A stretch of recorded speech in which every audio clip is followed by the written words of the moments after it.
The courtroom was silent, until chaos struck. Cameras flashed, the crowd gasped, and in that instant, a decorated black Navy SEAL named Marcus Cole stood tall against injustice itself. He wasn't there to fight, but to defend his name, his honor, and his truth. Moments earlier, he had exposed corruption within the local police department, and today's hearing was supposed to clear his record. But one officer wasn't ready to let that happen. Officer Daniels, known for his arrogance, glared across the courtroom, his pride stung by Marcus's courage. As the judge called for order, Daniels muttered words no one expected to hear in a federal courtroom, words filled with hate. The crowd froze. Marcus didn't respond, he simply stared back, calm and unshaken. The silence became unbearable, then suddenly, Daniels lunged forward. What happened next would shake the entire nation. The courtroom erupted. Marshals rushed to intervene, but the damage was done. Daniels had crossed a line that couldn't be erased. Marcus stood firm, refusing to retaliate. "I fought for this country," he said quietly, "but I never thought I'd have to defend myself here." Reporters scribbled furiously, the judge slammed the gavel, and within minutes, Daniels was dragged out of the room. Yet, beneath the surface, something darker brewed. The police union called it an emotional misunderstanding, but witnesses knew better. Marcus became a symbol overnight, a veteran who faced discrimination even after wearing the uniform. That night, as he left the courthouse, a convoy of unmarked cars followed him home. His instincts told him, this fight wasn't over. Marcus's service record was spotless, rescue missions, commendations, bravery beyond measure.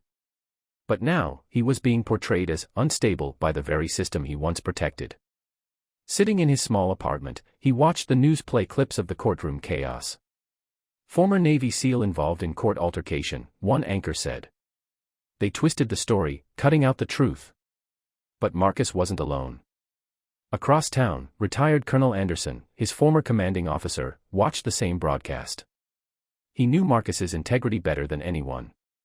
Within hours, Anderson made calls to old friends in the military police. "Keep an eye on that man," he ordered.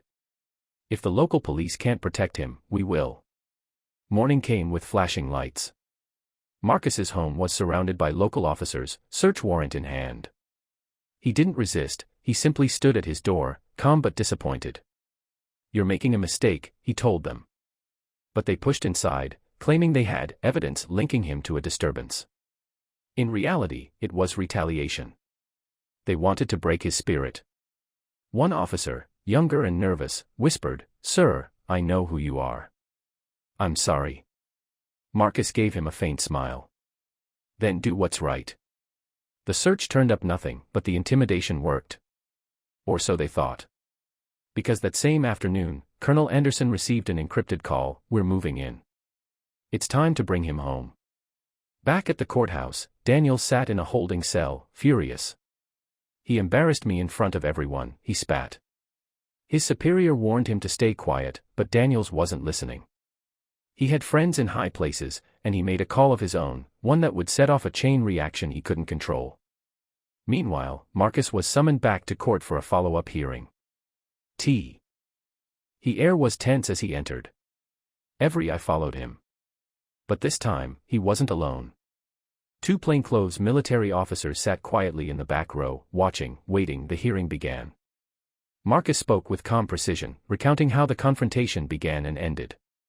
His words carried the weight of experience, discipline forged in combat and honor tested by prejudice.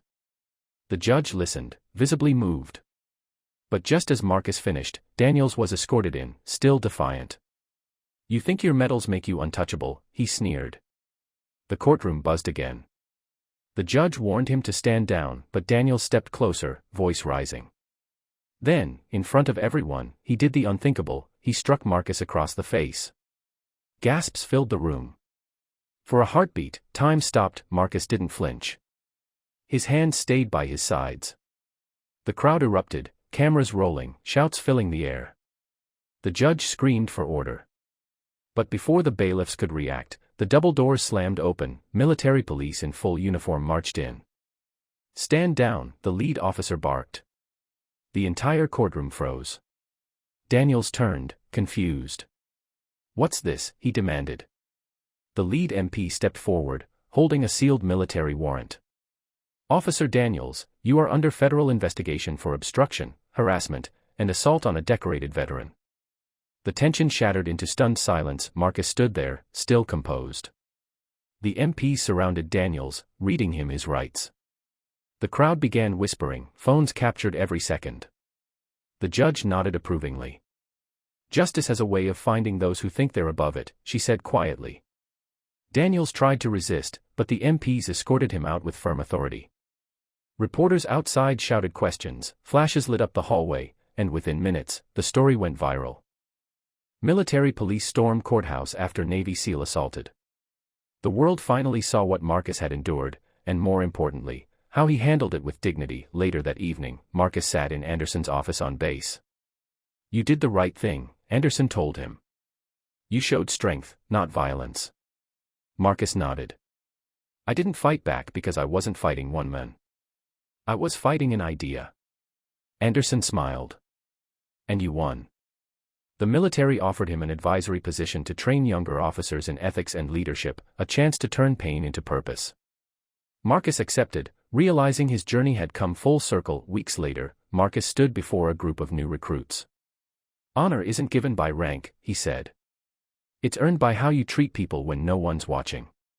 His words echoed through the hall. Outside, news vans still replayed clips of that fateful courtroom scene, but Marcus had moved on. He had proven that integrity speaks louder than anger, and that true justice doesn't need revenge, it just needs courage. As the sun set over the base, Marcus saluted the flag he once fought for, and smiled, finally at peace.